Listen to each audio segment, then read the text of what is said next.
নমস্কার। গতকাল কলকাতা এবং দিল্লি দুই জায়গাতেই ধুন্ধুমার।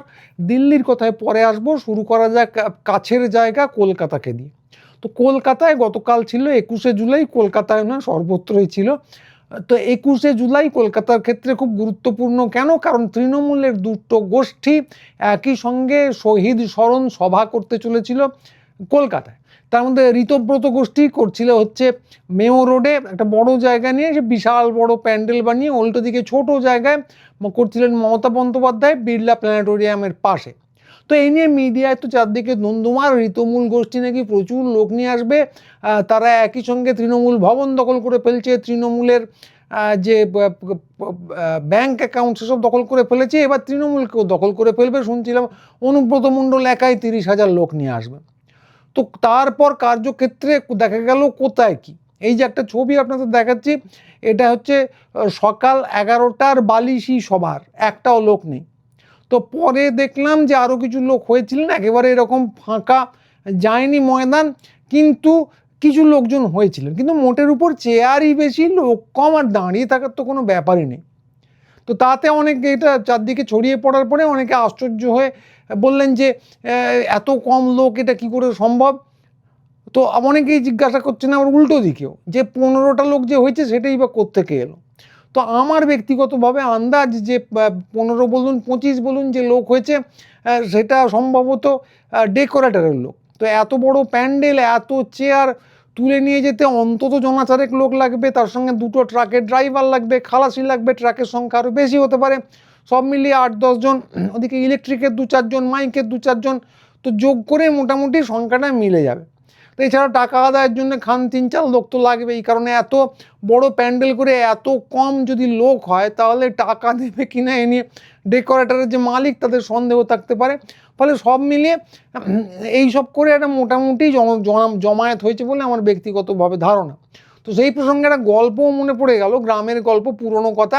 তো তখনও ভোট টোট বলে একটা জিনিস হতো, তার অস্তিত্ব ছিল। তো আমাদের এলাকায় হঠাৎই খাড়া হলেন, মানে দাঁড়িয়ে গেলেন এক নির্দল প্রার্থী। তাকে সবাই চিনত, কিন্তু তিনি যে ভোটে দাঁড়াবেন কেউ ভাবেননি। তো শুধু দাঁড়ালেন না, মাইক ভাড়া করে সাইকেলের পিছনে লাগালেন, তারপর সবার কানের পোকা বার করে একাই প্রচার করতে লাগলেন।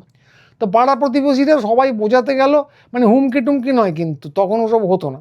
তো বোঝাতে গেল যে এই বাজে খরচার কী দরকার, ফালতু টাইম নষ্ট করছেন কেন। কিন্তু ভদ্রলোকের সেই একই কথা, ভোটে দাঁড়ানো গণতান্ত্রিক অধিকার, তিনি দাঁড়াবেন। তারপরে ওনার 51বর্তী পরিবার, উনি খুব একদম আত্মবিশ্বাসী ছিলেন যে 10-12টা ভোট তো উনি পাবেন। তো যা হোক, ভোটটা হলো, ফল বেরোলো, ভদ্রলোক যথারীতি হারলেন। কিন্তু সেটা বড় কথা নয়, হারবেন সবাই জানতো। এমন করে উনি কপাল চাপড়াতে লাগলেন, মনে হলো যে জেতারই কথা ছিল। তো কি হয়েছে একজন জিজ্ঞাসা করলো সাহস করে গিয়ে।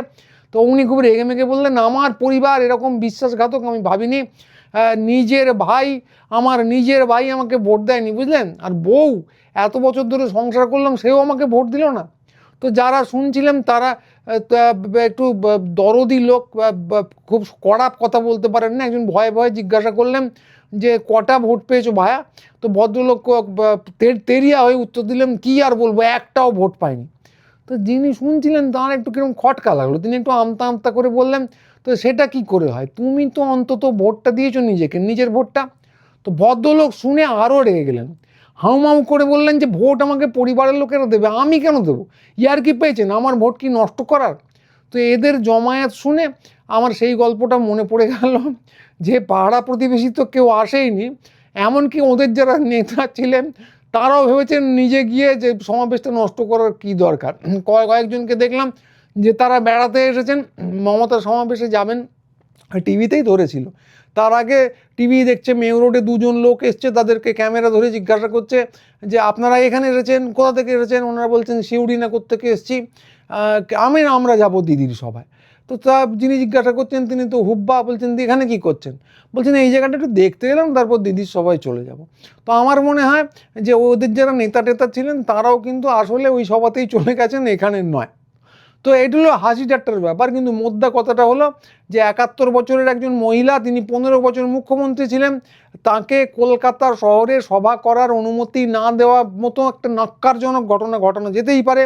তাকে তারপর হাইকোর্টে গিয়ে অনুমতি নিয়ে আসতেই হতে পারে, রাত্রে সভামঞ্চ ভেঙে দেওয়া যেতেই পারে, ফুলিয়ে ফাঁপিয়ে ডিম মিডিয়া আর পেশি শক্তি দিয়ে আসল তৃণমূল খাড়া করা যেতেই পারে, কিন্তু তারা শেষমেশ হারাধনের ওই 10টি ছেলেই। ওদের নাকি অনেক সাংসদ শুনছিলাম, কিন্তু লোকসভায় দেখলাম তারাও শহীদ তর্পণ না কি একটা করছেন, সেখানেও 10 জনের বেশি কেউ হয়নি। তো যাই হোক, কথা হচ্ছে যে জনসমর্থন কর্মী ওইভাবে দখল করা যায় না।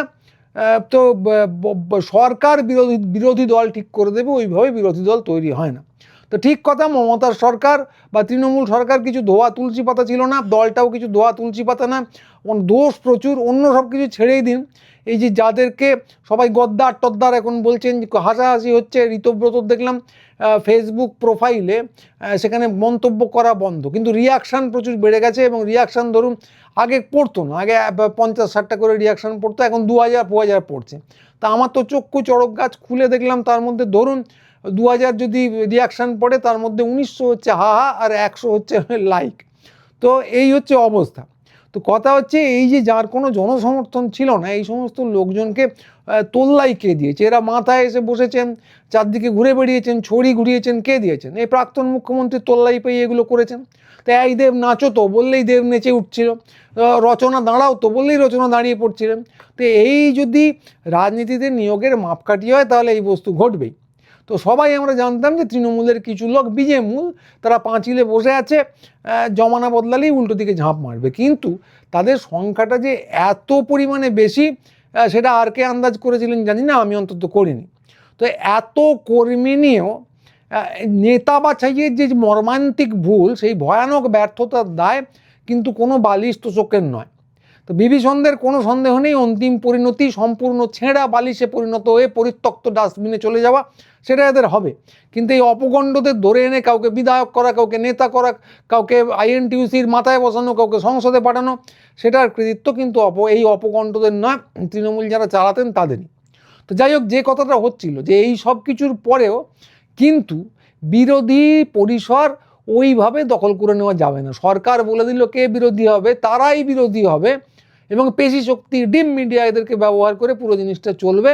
বিরোধী পরিসর ওইভাবে দখল করা যায় না। দেশ জুড়ে কেন্দ্রীয় সরকারের বিরুদ্ধে ঝড় উঠেছে। এখন সত্যি কথা বলতে কি, বাংলা নিজের প্রকৃত বিরোধী চায়, কোনো খড়ের বাছুর না। তো কেন্দ্রীয় সরকারের বিরুদ্ধে ঝড় উঠেছে যখন বললাম, তখন দিল্লির কথাটাও এই বেলায় বলে নেওয়া দরকার। তো দিল্লিতে আপনারা জানেন, আগের দিনই বলেছি যে ককরোচ জনতা পার্টির বিরাট বড় সংসদ অভিযান হয়েছিল। সেখানে পুলিশ নানা জায়গায় টিয়ার গ্যাস ছুঁড়েছে, লাঠি মেরেছে, এবং নানা অদ্ভুত অদ্ভুত কাণ্ড ঘটিয়েছে, ভয়ানক কাণ্ড বললে হয়। সেগুলো নানা ভিডিও ক্রমশ আসছে, সে নিয়ে একটা আলাদা অনুষ্ঠান করব, দেখাবো। কিন্তু তারপরেও সংসদ অভিযান আটকানো যায়নি। স্বাস্থ্যমন্ত্রী নাকি শিক্ষামন্ত্রীর পদত্যাগের ব্যাপারে কথা বলবেন জানিয়েছেন। তো যাই হোক, আন্দোলন থামেনি, পাঞ্জাবের কৃষকরা যোগ দিচ্ছে না কোনো আন্দোলনে, কনট প্লেসে ছড়িয়ে পড়ছে আন্দোলন বলে শুনছি, কিন্তু সেগুলো আগামীকালের খবর, বা আজকে যে হতে চলেছে হয়তো জিনিসপত্রগুলো, সেগুলো পরে জানা যাবে। তো গতকাল যেটা হয়েছে যে রাহুল গান্ধী, ভারতবর্ষের বিরোধী দলনেতা, তাঁর বয়ান অনুযায়ী তিনি চেয়েছিলেন যে সংসদে এই পুরো বস্তুটা নিয়ে আলোচনা করতে। তো স্পিকার তাকে বলেছেন সরকারের সঙ্গে আলোচনা করে জানাবো। তো রাহুল বললেন যে ওনার কোনো সদিচ্ছা নেই, পরিষ্কার বোঝা গেল। তো এবং তারপর উনি ঠিক করলেন ধর্ণা দেবেন। ধর্ণা কোথায় দেবেন? প্রধানমন্ত্রীর বাড়ির বাইরে জনপ্রতিনিধি সাংসদ নিয়ে রাহুল গান্ধী ধর্ণায় বসলেন, এবং সেটা কিন্তু নিরাপত্তা বলয়ের ভিতরে না, বাইরে। এবং ভয়ঙ্কর কিছু গোলমাল হচ্ছিল, তাও না। আমি ধরুন একবার দিল্লি গিয়েছিলাম অনেক বছর আগে, ইন্দিরা গান্ধী তখন জীবিত। তখন আমার মনে আছে যে আমি কাছাকাছি যখন ছিলাম, এটি ছেড়ে জিজ্ঞাসা করলো ইন্দিরা গান্ধীর বাড়িটা কোথায়, সাইকেল চালাতে চালাতে। তা আমি তো ওই কাছাকাছি থাকতাম সেই সময়টা। তো তখন আমি দেখিয়ে দিয়েছিলাম যে ওইদিকে ইন্দিরা গান্ধীর বাড়ি। তো সে সাইকেল চালাতে চালাতে চলে গেল।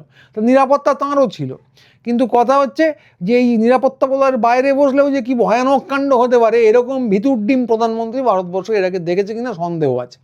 তো যাই হোক, রাহুল গান্ধীরা বসেছিলেন, এবং তাতে ভয়ঙ্কর নিরাপত্তা বিঘ্নিত হলো, যেমন হচ্ছিল যন্তর মন্তরে। ওনাদের কাছে বসলেও হয়, দূরে বসলেও হয়, বহু দূরে পশ্চিমবঙ্গে বসলেও নিরাপত্তা বিঘ্নিত হয়ে যায়। মানে নিরাপত্তা যে কীভাবে রাখা হবে, এখন তো মনে হচ্ছে ওই নন্দলালের গল্পের মতো, ভেলারে নন্দ বেঁচে থাক চিরকাল, সেই অবস্থা হয়েছে ভারতবর্ষের প্রধানমন্ত্রী। কিন্তু ভেলারে নন্দর গল্পটা এখন যাব না, লম্বা হয়ে যাবে। তো কথা হচ্ছে, তখন পুলিশ আসে, এবং পুলিশ, আপনাদের ছবি দেখাচ্ছি, পুলিশ ভারতবর্ষের বিরোধী দলনেতাকে টেনে হিঁচড়ে তোলা হয়, এবং একটা পর্যায়ে তার নাক দিয়ে রক্ত পড়ছিল। তো ভারতবর্ষের ইতিহাসে ব্রিটিশ আমলের পর এই জিনিস কখনো হয়েছে বলে মনে হয় না। তো এর ঠিক আগে, অব্যবহিত আগেই, ভারতবর্ষের শাসক দলের যিনি নেতা অর্থাৎ প্রধানমন্ত্রী, তিনি বড় মুখ করে জানিয়েছিলেন যে নিটের প্রশ্ন পাপ, মহাপাপ। তো খুব ভালো কথা, আমরা সবাই একমত হতে পারি। কিন্তু তার সঙ্গে তিনি আরও যোগ করেছিলেন যে এটা আটকানোর দায়িত্ব নাকি গোটা দেশের। তো শুনে বলতে ইচ্ছা হয় লাউ ঠেলা। এই জিনিস সত্যি সত্যি শোনা গিয়েছিল রামায়ণের আমলে, আগেরটা ব্রিটিশ আমলের, এটা রামায়ণ আমলে। তো দস্যু রত্নাকরের গল্প আপনারা সবাই শুনেছেন। তো দস্যু রত্নাকরের দাবি ছিল ডাকাতি তিনি করবেন, কিন্তু তার পাপের ভাগ নেবে নাকি তার গোটা সংসার, স্ত্রী থেকে শুরু করে, পুত্র থেকে শুরু করে, তার বৃদ্ধ পিতা পর্যন্ত। তো বলা বাহুল্য কেউ রাজি হননি। পুত্র বলেছিল যে তো আমাকে প্রতিপালন করার দায়িত্ব, তোমার স্ত্রীও অনুরূপ কিছু কথা বলেছিলেন। বাবা বলেছিলেন আমি বৃদ্ধ হয়েছি, এখন তুমি আমাকে দেখা সাক্ষাৎ করবে, কি করে করবে তুমি বুঝবে, পাপের ভাগ আমি নেব কেন। তো তারপর ওই চৈতন্য পেরে উনি সাধনা টাধনা করে বাল্মীকি হন, তারপর রামায়ণ লিখে ফেলেন। তারা ভালো কাজ করেছিলেন রামায়ণ লিখে। কিন্তু আমাদের প্রধানমন্ত্রীর এই চৈতন্যটুকুর কাছাকাছিও এখনো দেখা যায়নি। যতই উনি সন্ন্যাসীর ভেক ধরে সেই বদ্রীনাথের গিয়ে নাকি সাধনা টাধনা করছিলেন, যতই করুন চৈতন্য দেখা যায়নি। তো চৈতন্য যেটুকু দেখা গেছে সেটা হচ্ছে দিল্লির সংসদ অভিযানে লাঠি চালানো আর বিরোধী দলনেতাকে চ্যাংদোলা করা, এবং যেখানে সেখানে পুলিশকে নামিয়ে দেওয়া, যেখানে সেখানে কেন্দ্রীয় বাহিনীকে নামিয়ে দেওয়া। এবং এটা যে শুধু দিল্লিতে হচ্ছে তা না, সারা ভারতবর্ষে হচ্ছে, পশ্চিমবঙ্গে তো হচ্ছে। যেখানেই একটা বেসুরো কণ্ঠস্বর শোনা যাচ্ছে, গণতন্ত্র বলতে আমরা বুঝি বহুস্বর। তো এখানে যেটা দেখছি যে যেখানেই একটা বেসুরো কণ্ঠস্বর শোনা যাচ্ছে, সেখানেই সোজা কেন্দ্রীয় বাহিনী চলে যাচ্ছে, এই তোরা প্রতিবাদ করছিস কেন। কেউ প্রতিবাদ করতে পারবে না, প্রতিবাদ করলেই নিরাপত্তা বিঘ্নিত হবে। মাথায় যারা বসে আছেন তারা এত ফুলটুসি, এত আলটুসি, কি আর বলবো, সবেতেই তাদের নিরাপত্তা বিঘ্নিত হয়। বহু দূরে কোথাও একটা বিক্ষোভ দেখাচ্ছে, ওদের নিরাপত্তা বিঘ্নিত হয়। কেউ একটা আওয়াজ তুললো ইন্টারনেটে, ওদের নিরাপত্তা ওরে বাবা বিঘ্নিত হয়ে গেল। আমি জানি না বাথরুমে আরশোলা দেখলেও ওদের নিরাপত্তা বিঘ্নিত হয় কিনা, সেখানেও কেন্দ্রীয় বাহিনী পাঠিয়ে দেন কিনা, এটা আমার জানা নেই। তো কথা হচ্ছে এইগুলো ওরা করতেই পারে না। আগের দিনই বলছিলাম যে ভয় পেতেই পারেন, নানা জায়গায় ফোবিয়া থাকতেই পারে। কেউ কুকুর দেখলে ভয় পায়, কেউ আরশোলা দেখতে ভয় পায়, আর কেউ কিছু না দেখে বাড়ির মধ্যে যদি এসি মেশিন বা ফ্যান ফরফর আওয়াজ করে তাতেও ভয় পান। কিন্তু ভয় যদি পান সে এক জিনিস, আর দেশের শাসক হয়ে ভয় পেয়ে যদি কেন্দ্রীয় বাহিনী নামিয়ে দেন, বিরোধী দলনেতাকে যদি চ্যাংদোলা করে তুলে নেন, পশ্চিমবঙ্গের বিরোধী নেতৃত্বকে যদি সভা করার অনুমতি না দেওয়া হয়, এবং সারা ভারতবর্ষে যদি এই জিনিস চালানো হয়, এবং অনেক জায়গায় লাঠিটাঠি চলেছে, মুম্বাইতেও চলেছে। তবে কথা হলো যে সেটা কিন্তু ওই ফোবিয়া, ভয় পাচ্ছি এই দোহাই দিয়ে, সেটার কোনো অজুহাত দেওয়া যায় না। কারণ সোজা কথা হচ্ছে এটা হচ্ছে পাপ। নিটের প্রশ্ন ফাঁস সত্যিই মহাপাপ, কিন্তু তার প্রতিবাদকে আটকানো যেভাবে হচ্ছে সেটা মহাপাপ। এবং বাংলায় একটা কথা আছে যে পাপ কিন্তু বাপকেও ছাড়ে না। পাপ যারা করছেন তাদেরকে কিন্তু দায় নিতেই হবে, আজকে বা কাল, এই নিয়ে কোনো সন্দেহই নেই। কারণ এটা 1930 সাল নয়, 1800 সাল নয়, যে কোনো একটা ঘটনা ঘটলো যেটাকে একটা জায়গায় ধামা চাপা দিয়ে দেওয়া যাবে, সে জিনিস আর হবার নয়। তা আগেও হতো না, সিপাহী বিদ্রোহ ঘটেছে 1857 সালে, তখনও কোনো জিনিসকেই ধামাচাপা দেওয়া যায়নি। তখন সোশ্যাল মিডিয়া ছিল না, তখন হাতে গড়া রুটি নিয়ে খবর চালাচালি হতো। সোভিয়েত ইউনিয়নে একটা জিনিস ঘটতো আন্ডারগ্রাউন্ড সাহিত্য বলে, সেখানেও খবর আটকানো যেত না। সেখানে হাতে সাইক্লো স্টাইল করে লেখা চালাচালি হতো, তার নাম ছিল সামিজাট। মানে একটা আন্দোলন চালু হয়েছিল, তার নাম ছিল সামিজাট। ফলে ওটা কখনোই আটকানো যায়নি। আর এখন তো এসে গেছে সোশ্যাল মিডিয়া, ছোট ছোট মিডিয়া সর্বত্র, তারা কিন্তু খবর নানা দিকে ছড়াবেই, ফলে দায় নিতেই হবে। ওরা এখন শেষ ভরসা করছেন কেন্দ্রীয় বাহিনীর উপর, শেষ ভরসা করছেন ডিম মিডিয়ার উপর, যে ডিম মিডিয়া কিছু জিনিস দেখাবে না, ডিম মিডিয়া কিছু জিনিসকে এডিট করে দেখাবে, এবং তার ভরসায় ওরা টিকে যাবেন। কিন্তু কথা হচ্ছে যে E20-তে কী সমস্যা হচ্ছে সে তো ডিম মিডিয়ার ওপর মানুষ বিশ্বাস করবে না। নিট পরীক্ষা বারবার বাতিল হচ্ছে, বিভিন্ন পরীক্ষা বারবার বাতিল হচ্ছে, লোকে এমনিই জানতে পারছে। ডিম মিডিয়া যতই দেখা কেউ বুঝবে না। কলকাতায় জল জমেছে রাস্তায়, তো জল জমে থাকে, কিন্তু হই করতো আগে ডিম মিডিয়া, অন্য যে কোনো সরকারের আমলে, এখন করছে না। কিন্তু লোকে ঠিকই দেখতে পাচ্ছেন রাস্তায় জল জমেছে। ফলে ডিম মিডিয়া কেন্দ্রীয় নিরাপত্তা বাহিনী দিয়ে সমস্ত কিছু ধামাচাপা দিয়ে দেওয়া যাবে না। পাপ বাপকেও ছাড়ে না, দায় নিতেই হবে আজকে বা কালকে। তা আজকের খবর এইটুকুই। আবার রোজই যা যা হচ্ছে এটা গতকালের খবর, আজ কি হবে জানি না, তার উপর একটা নতুন অনুষ্ঠান নিশ্চয়ই করতে হবে। আমার যে ঠিক করা জিনিসপত্রগুলো ছিল সেগুলোর নিয়ে অনুষ্ঠান করতেই পারছি না, এমন ঘন ঘটা। তবে ঘটনার ঘন ঘটা যেদিকে যাচ্ছে, মানুষ জেগেছেন, জেনজি জেগেছে, ছাত্রছাত্রীরা জেগেছে, সেটা একটা আশাব্যঞ্জক দিকে যাচ্ছে। তো তার খবর আমরা দিতে থাকবো। ডিম মিডিয়া দেখবেন না, ছোট মিডিয়া দেখুন, আমাদের চ্যানেলটাই সাবস্ক্রাইব করুন, বন্ধুবান্ধবদের পাঠান, হাইপ করুন, লাইক করুন। আমাদের দোকান পুটিরামে, কলেজ স্ট্রিটে, পুটিরামের উল্টো দিকে আছে, সেখানে আসুন। আমরা খবরগুলো চারদিকে ছড়িয়ে দিয়ে হাতে গড়া রুটির মতো। তো আজকে এইটুকুই, পরের ভিডিও নিয়ে খুব তাড়াতাড়ি আবার আসবো। আজকের মতো সবাইকে নমস্কার।